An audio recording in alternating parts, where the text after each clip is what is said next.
Switch Radio. Question. Why do you think that characters like the ones you played, villains, fascinate people so much? Why are we so captured by them?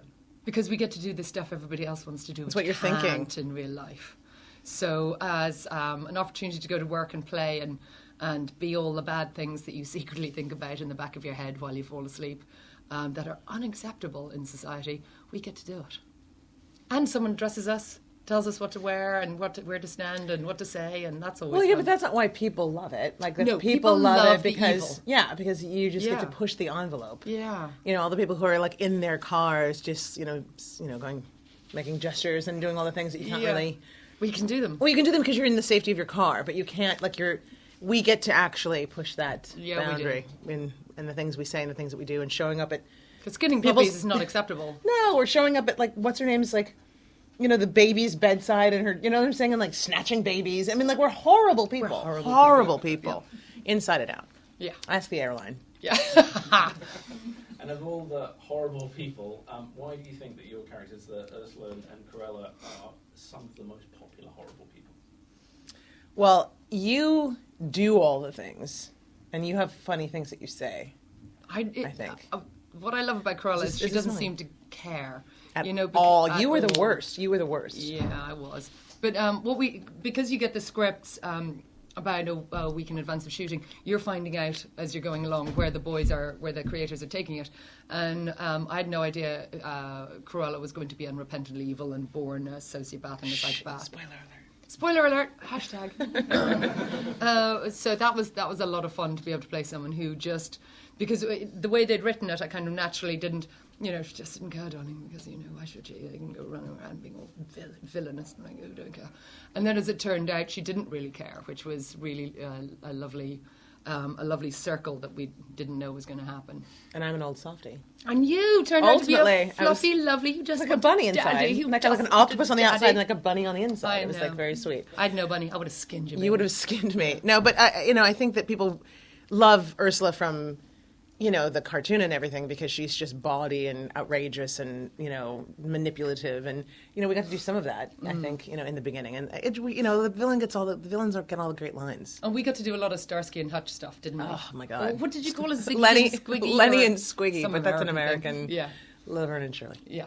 Yeah. It's true though. We would they'd be like, when's trouble going to show up? We'd be like, hello, and we just walk in and do walk out of Mr. Gold's, and we're always up to something, and just nefarious. So, what can we expect, without any spoilers, what can we expect, obviously you've been shooting recently, from Once Upon a Time sort of going forward, as we're sort of obviously going through Series 5 sort of now? Well, I don't know that we can really answer the question about Series 5, because we kind of got sort of sewn up a bit in Series 4.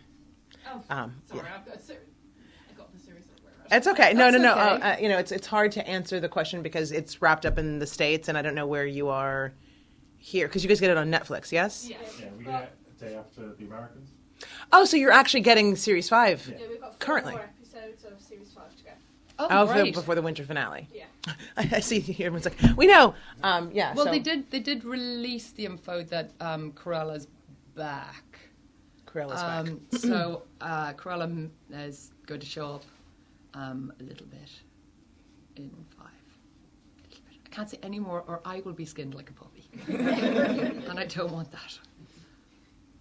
Yes, love. Megan from Fresh Crew Studios. As many people know that you play Cruella de Vil, and you play Ursula, how did you feel about playing such a classic character? It's very scary. It's an honor, though. Yeah. See, that's the difference between Irish and American. It's an honour. Scary. There's your cultural gap. I know. But it because is. Americans are always like, it's the best. It's like, Like, geez, you can't do that. No, I can't do that. I have to go home. I'll have a cup of tea. But it was really scary and exciting. And we were very lucky because we didn't actually have to audition for the parts. They were offered to us, which is a joy in our business because it can be brutal. So that was really lovely. But it lends itself to a little bit more fear because you haven't even auditioned, you haven't even shown them what you do with the character in the audition room or during that process. So you're literally turning up on the day With your Well, we frozen got a yams and- little bit of preparation with We the director. did with the director the day before. He took us all to breakfast.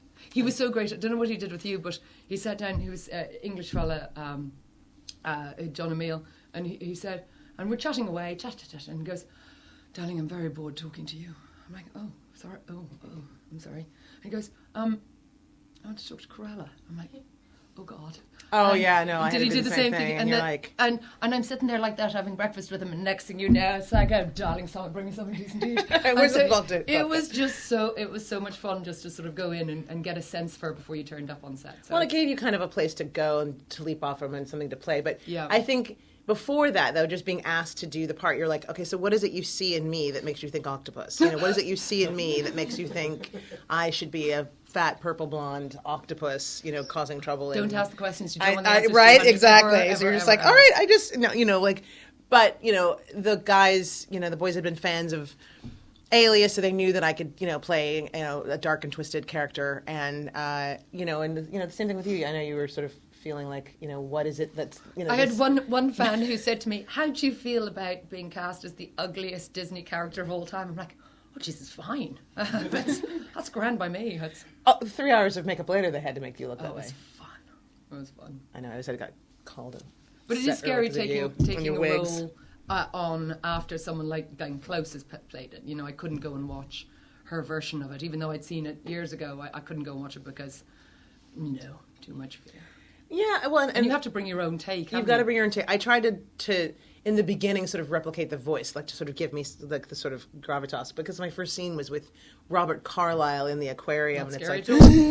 you know, yeah, not like intimidating that I'm working with him and then doing this thing, and I was trying to, and they're like, no, you know what, just play it as is, like just play, you know, you are enough, and that was great to hear that you as, you know, Merrin, have what we need to bring to this thing. So just, and then also when you put on those costumes and the wigs and the, you know, the And then you have to imagine your crown, tentacles. and I had to imagine tentacles and, you know, all these things. And you know, like, if you watch like the first episode we show, and I actually like kind of put up my arms, and they're like, you don't put up your dukes, your arms are there for you, and they put that in, you know. So, but to just know that what you bring to the table is enough and is what we're looking for. So that was I very brought my own bad flattering. breath. I brought that.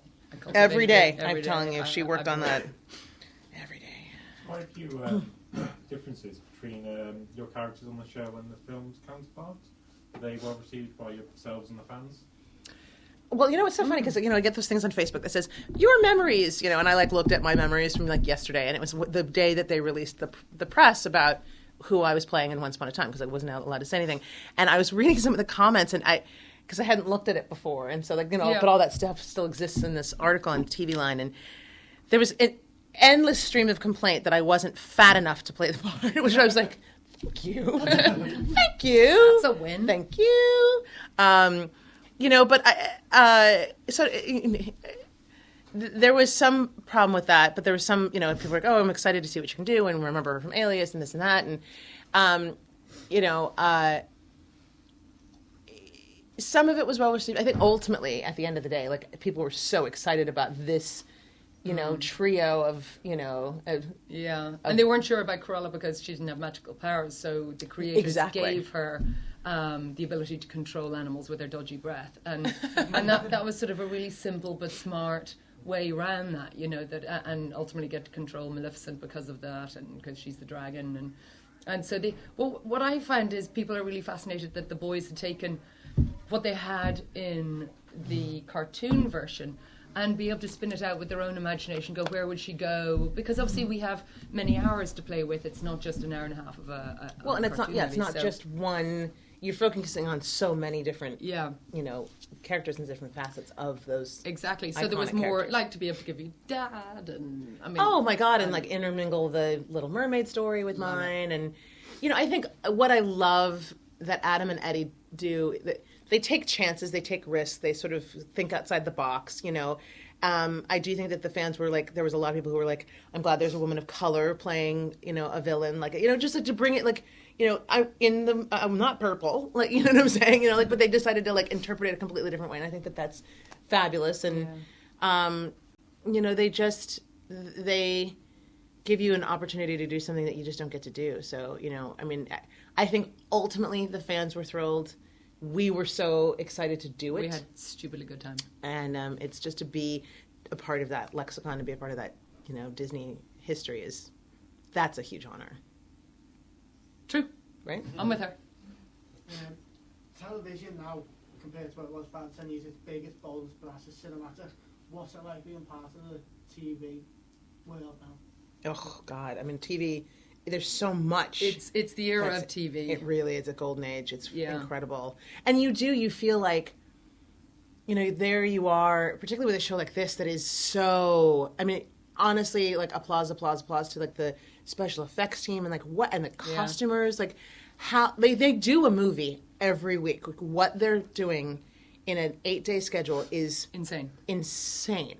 And I remember going in for ADR, which is the additional dialogue recording, and getting a chance to finally see what was, what they'd done, and that moment when, like, Maleficent swirls in, so cool. And like, like when we like were like, because all you're on set and there's giant fans and you're looking over, like you're in a all green room, so you don't have any. They're like, they show you like on a video screen, like the video game that you're going to be put in, because they paint all that stuff in the castles, and you're just literally shooting on like styrofoam that's covered in a green sheet, and so you're like, it's a great opportunity to use your imagination. It's fantastic, and you have to make sure that you don't get too locked down by, I feel a bit like in Egypt now. Where's the dragon? Where's the wall? Like when we were like running from the Chernobog, and you're like, we've like ran off screen. I know. You just ran off a cliff. We were running through walls.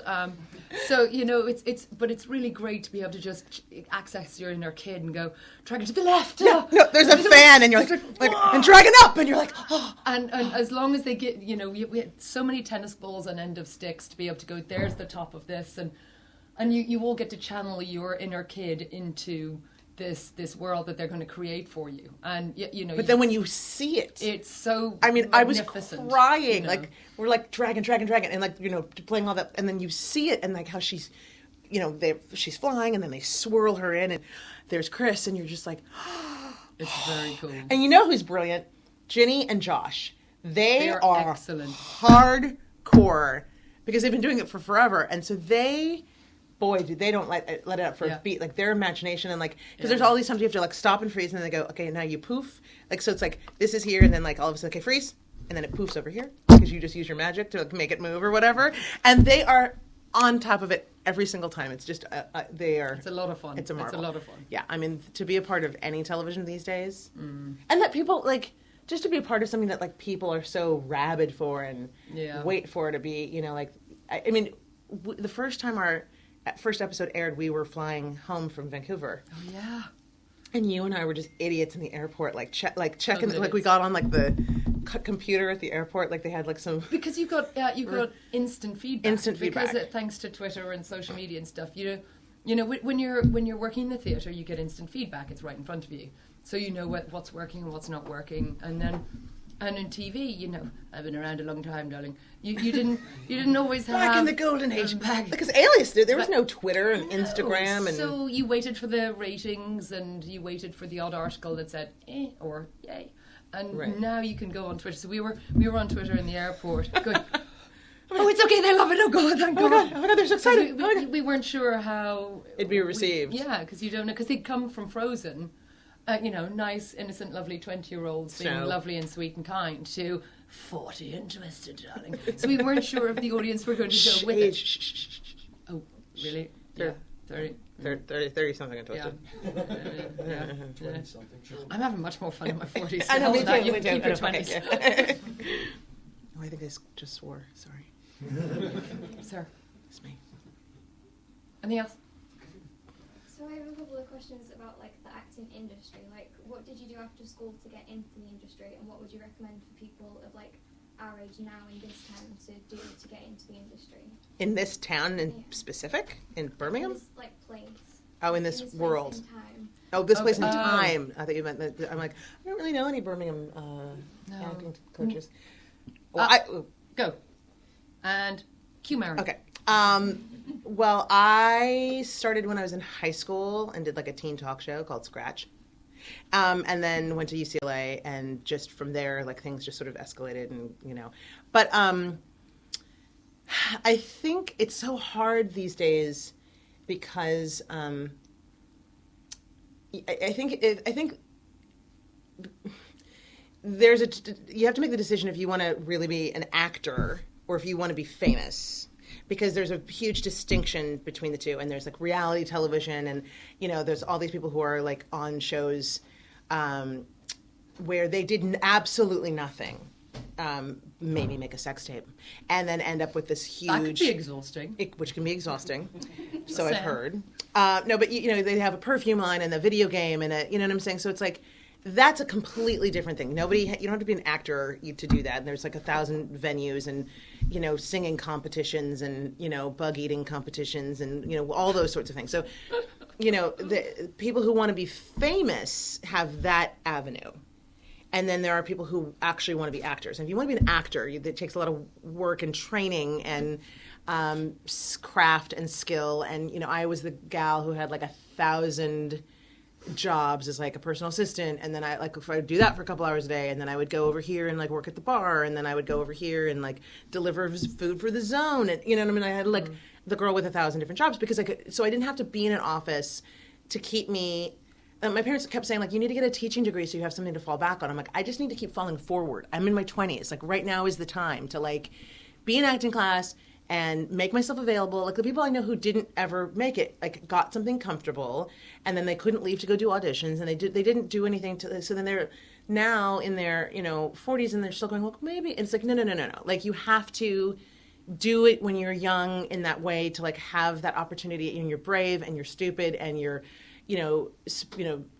doing theater and, going to, a million callbacks for commercials, and you're making money in like 1,000 different little jobs. So you can finally quit those to get, when you, have that opportunity to like do a real gig, So I think you have to, there's a distinction to make that difference of like, what is it you really, really want? Like, are you the person who's like, no, I'd rather be stuck in a dark room, like rehearsing with people, like for a while, like that gives you that, you're excited, you love it, and you're willing to sacrifice, a lot, because it's not just the rejection of not getting the job. I mean, I'm constantly not getting jobs, like, because nobody can have every job. It's not that. It's these other sacrifices that you're making, being away from your children and traveling to, do the jobs that are here, there, and everywhere, and all those sorts of things that, like, And the system here works differently because we've got more set up drama schools here. You do. So you get better training. We get more concise 3-year training,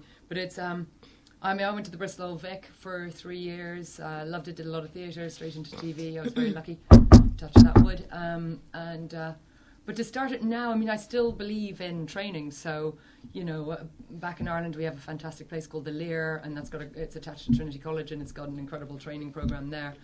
Because it builds up your confidence, it gives you a sense of how to do it, how to exist within technique and structure, and then creativity, and marrying them all together so that you don't fall off the stage. Well, and besides that, you have to be good. It's not the. Once you've got the skills, then it's all this other stuff that you have to deal with. Oh no, for sure. Once you're out in the world, like, yeah, you build up your own learning curve there. But totally. You learn on the job, and you do learn on the job, and and then there's also learning the whole business aspect of like, yeah. Because there's not a room that I go to with all the other gals who are like, now it's that same group of women, and we've all been doing it for a long time. And it's not like anybody's better, or we've all done job. We're great. Working actresses. We're working actresses. Thank you. And it's just, I know, seriously, but it's about, who's right for that different job. It's a matter. It's like now it's just sort of like all right, she's going to go do this one, and you're going to do this one. But Merrin and I would be auditioning for the same part all the time. Because it's in the States, over here when you're auditioning, you might be auditioning 20 actresses for a part that in the States, it's such a vast pool of human beings that it's more like, well, we'll find out, someone will come in and we'll go, that's who we want. Whereas here they might have a much better idea of where they want to go, because it's not such an enormous pool. Yeah, but like in America, you want to be on that short list of like, yeah, you do, casting directors who like know that they can count on you when you go in that room. They're like, she's going to be fantastic, and it may not be, like when they might go not be right, but you're not going to let them down. So you have to have the skill and the training. Like, that's the bottom line, is that you cannot, like, I can't tell you how many people that are like just there because they think they're cute. they were the cutest person in like Iowa, and then they're That's there. a good point. Building on that, do you think there are too many people coming out now looking for instant fame? Yeah, because that's what they want. Because That's because what you made can businesses. That's I mean, what our culture is set up, hasn't it? Well, our culture has set that up. it's Andy Like, you don't need Warhol's to have a like thing. talent. Yeah, you don't. Yeah. I And mean, the business acumen, because it's good that you mentioned the business acumen. You have to be reliable. You have to be dependable. You have to know, to get. You have to turn up on time, honey. Yeah. you got to turn up on time, do your Yeah. job. Turn up on time, Superman. Unbelievable, Superman. You are letting Or everybody Clark. down. You're somewhere between the two. Well, right Clark, now. it's Clark is the one who's Yeah. screwing it up. But yeah, it's there's. I was listening to like one of my radio stations at home, and they were talking about these guys who are huge on YouTube. Now I'm so I old know. now that I'm like that. There's a whole culture of other things of these people with their phone just doing a whole like show. But with a selfie my stick. son won't watch TV, but he will watch YouTube videos. I'm like, Right. wow. Yeah, no, I was like, somebody else was, they're like, oh, she met her favorite YouTube stars. They have a book at the Barnes & Noble. I'm like, what? I know, but my boy goes on and goes, but Mum, I have to watch this video because then I know how to unlock the key and then the Enderman Dragon. I'm like, oh, you've lost me already. Jesus, well, yeah. It's something to do with Minecraft or something. I know, Minecraft. And then, but I kind of go, okay, it's 5 minutes out of his life and he's learning something, isn't he? Is he? Yeah. Is he quarter? Yeah, yes. But he's not what? But there are people who have shows. So that's what I'm saying. It's like you have to decide what you want to do because those people who, if they try to actually make the leap into acting, really acting in a thing, aren't any good because they don't know what they're doing. But now there's this new. God, we're talking a lot. But there's a new thing now where you have a Q rating, which is really quite that's not fascinating. new. That's not new. No, it's not new, but it's now so much newer because there's so many ways to access that. Because Yes. so as an actor, your worth to the producer or the production is what's their Q rating, how many followers have they got, how many blah, blah, blah. Followers. It's And the followers. It's all of that, which is quite extraordinary, which is why sometimes a YouTuber will get an opportunity to play Dr. McSteamy in the latest drama because he brings 17 million 7-year-olds who aren't going to watch a TV show, but neither here nor there. And it doesn't really matter if he's rubbish, he's just shown up and he brings his people. So it is a funny old business. And that dilutes it a little bit. Well, it dilutes a certain level of it, but there's still, like you say, we are at the golden age of TV, and there's still some of the most incredible drama and comedy being made. And people who are I was just reading for a show where it's Billy Bob Thornton, William Hurt, people who are doing TV who would never do TV because they'll do these short shuffles little, movie stars Amazon and Hulu and Netflix and all these different places where you can, and what's so great is that there's a lot of tremendous opportunity, but there's also a lot of tremendous product that you want to be a part of. So, but I think if you want to, excellent scripts coming out. Yeah, but summing it up, if you want to act, you got to actually know how to act. If you want to be famous, there's 1,000 other ways to do it.